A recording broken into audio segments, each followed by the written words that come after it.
Good morning. आज फिर से स्वागत है अच्छे वीडियो में, बहुत अच्छे सवाल में जो कि एग्जाम में भर भर के पूछा जाता है। और आप लोग अगर इसे बना लेते हैं तो बहुत अच्छी बात है, नहीं बना पाते हैं तो इसको सीखिए। आज के बाद छोड़ना नहीं है ऐसे सवालों को जब एग्जाम में पूछे। कहता है कि एक विक्रेता 640 केजी चावल खरीदा और उसने चावल का एक भाग 20% लाभ पर और शेष भाग 5% हानि पर बेच दिया। पूरे लेन देन में उसे ऑल ओवर 15% का लाभ हुआ। तो 5% हानि पर बेचे गए चावल की मात्रा क्या है, कितना है? तो ध्यान रखिएगा कि इस जगह पर बहुत कुछ चेंज किया जा सकता है। तो पहले मैं आपको बता देता हूं कि इसको बनाना कैसे है, उसके बाद फिर बता दूंगा कि इसमें क्या क्या और पूछता है और हर बात का आपको ध्यान रखना चाहिए। तो देखिए, जब कभी भी 3% दे तो बेझिझक एलिगेशन लगाइए। जब भी 3% दे, 2% देगा और अगर उस परसेंट में दिए गए डेटा से अगर आप तीसरा परसेंटेज निकाल पा रहे हैं तो तीसरा परसेंटेज निकालिए और एलिगेशन मेथड लगा दीजिए। एलिगेशन मेथड का नाम होता है कि आप बीच में उसको रखिएगा, जो योग होगा, कुल होगा, मिश्रण होगा, औसत होगा, इतने सारे नाम से जाना जाता है, उसको बीच में रखते हैं और तिरछा तिरछी घटाते हैं और घटाने में माइनस का प्रयोग नहीं करते हैं। तो देखिए, कुछ भाग को 20% लाभ पर बेचा, लाभ माने प्लस। कुछ भाग को 5% हानि पर बेचा, हानि मतलब माइनस। ऑल ओवर पर कुल मिलाकर के उसको 15% का लाभ हुआ। अब ये देखिएगा, इसका नाम होगा कुल, योग, औसत, मिश्रण, इनका नाम होता है, उसको बीच में लिखा जाता है और तिरछा तिरछी घटाया जाता है।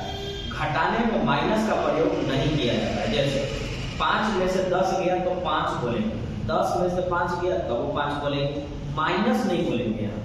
तो घटाइए और इसका पहचान भी देखिएगा, एक से बड़ा होगा और दूसरा से छोटा होगा, चाहे वो किसी से भी रहे, एक से बड़ा होगा और दूसरा से छोटा होगा। घटाइए तिरछा तिरछी।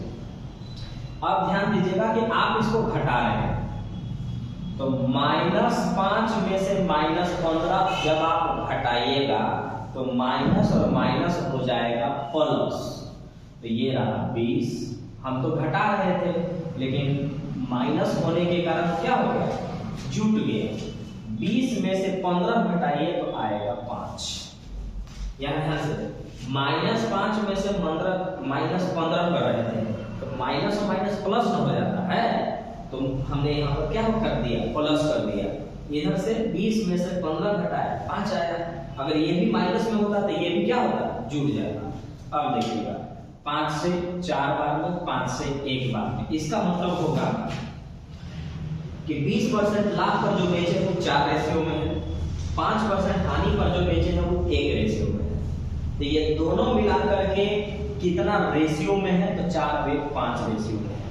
दोनों मिलाकर के वास्तव में कितना है, 640 केजी।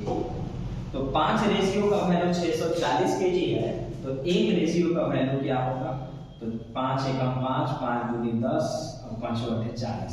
1 रेशियो का वैल्यू आया 28 केजी, 128 केजी। और आपसे यही पूछा गया था कि 1 रेशियो का वैल्यू कितना आएगा, तो 128 केजी। और 1 रेशियो जो है ना, 1 रेशियो जो है वो कौन है, 5%। तो आप कह सकते हैं 4 से गुना करके तो ये आ जाएगा और दोनों मिला करके देखेंगे तो 640 केजी ही होगा, 640 केजी ही होगा।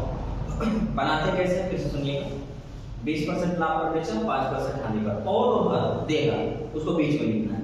तिरछा तिरछी घटाना है। अब अलग बात है कि घटाने के चक्कर में वो जुट जाए, लेकिन घटाना आपको घटाने है।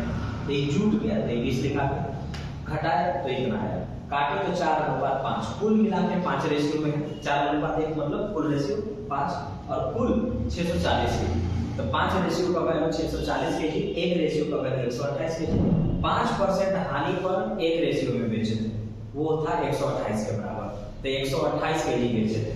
4 से गुना करेंगे तो 20% लाभ पर कितना बेचे हैं, ये आएगा। अब इसमें सवाल क्या करता है, ऐसे बोलता है, ध्यान से सुनिएगा, वो एकदम बेहतर लेवल का सवाल बना देगा, एकदम बेहतर लेवल का। ये पहला सेम सवाल सुनिएगा। एक विक्रेता 640 केजी चावल खरीदा, उसने चावल का एक भाग 20% लाभ पर बेचा, शेष भाग को कितना परसेंट हानि पर बेचे कि पूरे लेन देन में उसे 15% का लाभ। तब फिर पूछ लेगा कि 5% हानि पर बेचे गए चावल का, मतलब हानि पर बेचे गए चावल का वजन बताएं कितना था वो। तो इस तरह के सवाल होगा तो यहाँ पर क्या हो जाता है, x हो जाता। तो फिर हम लिखते कि +20 - x ऑल ओवर में 15, ये वाला आता। अब यहाँ से हमको बनाना पड़ता, तो ये क्या आता, x - 15 और ये क्या आता, 5 आता। अब ये देखना था कि हम लोग इसको और इसके आगे क्या, तो अगला रेशियो खुद दे देगा। तो ध्यान रखिएगा, मैंने इसलिए इसको बताया, थोड़ा सा हिंट्स दिया, क्योंकि मेंस के पेपर में ये देखने को मिला है। एग्जाम में कई जगह पर SSCGD हो, ग्रुप डी हो, NTPC हो, हर जगह पर ये बोलता है कि सामने वाले को कितना परसेंट हानि पर बेचे, तो उसके लिए भी सेम मेथड, उसके लिए भी सेम मेथड। तो ठीक है, इसके अलावा जो भी क्वेश्चन आपके पास हो आप लाइए, आपको हर कुछ बताया जाएगा उस तरह।